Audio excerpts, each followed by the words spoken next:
Bonjour, je m'appelle Catherine Lepers, je suis professeure à Télécom Sud Paris.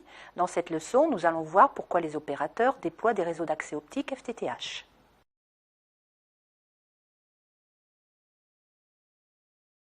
Les technologies XDSL reposent sur l'utilisation des réseaux téléphoniques.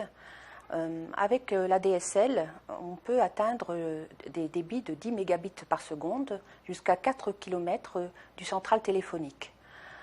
Avec la VDSL2, on peut atteindre un débit de 100 mégabits par seconde, à condition d'être à 100-150 mètres du central téléphonique. Nous verrons par la suite que la fibre optique permet d'étendre ce rayon de couverture avec des débits beaucoup plus importants.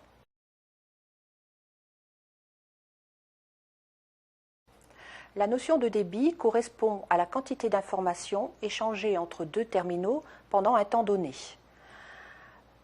Tant que ce débit est inférieur à 30 mégabits par seconde, on parle d'offres bas débit ou haut débit.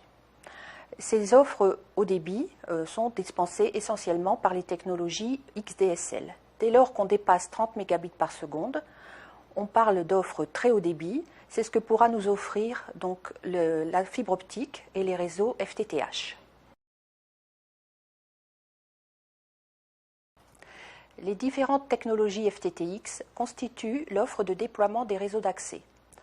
On déploie de la fibre optique monomode jusqu'au trottoir, jusqu'au bâtiment, jusqu'à la maison, jusqu'au bureau.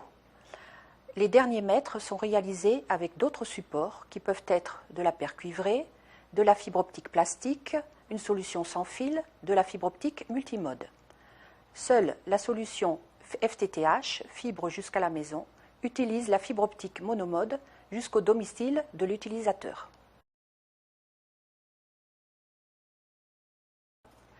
Les réseaux optiques sont hiérarchisés suivant leur débit et leur distance de couverture.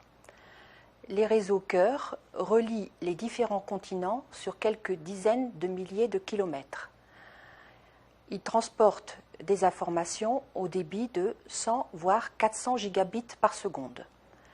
Les réseaux métropolitains relient les villes entre elles sur quelques centaines de kilomètres à des débits de 10, voire 40, voire 100 gigabits par seconde. Le réseau métropolitain réalise l'interface avec le réseau cœur et collecte l'ensemble des informations venant des réseaux d'accès filaires et mobiles. Parmi les nouveaux services très haut débit, il convient de citer le cloud qui permet de stocker des données dans le réseau, de les partager et de les consulter à distance. Il convient de citer également la vidéoconférence qui, grâce au très haut débit, sera plus fluide, de meilleure qualité et pour le son et pour l'image, ainsi que les nouveaux formats de télévision tels que la télévision 3D ou l'ultra haute définition. Il convient de souligner également le développement de la domotique permettant de contrôler à distance l'ensemble des équipements électriques de la maison, de participer au maintien à domicile des personnes dépendantes, en les rendant plus autonomes, en contrôlant des instruments professionnels. Avec le très haut débit, le téléchargement de contenu de grande capacité est également facilité.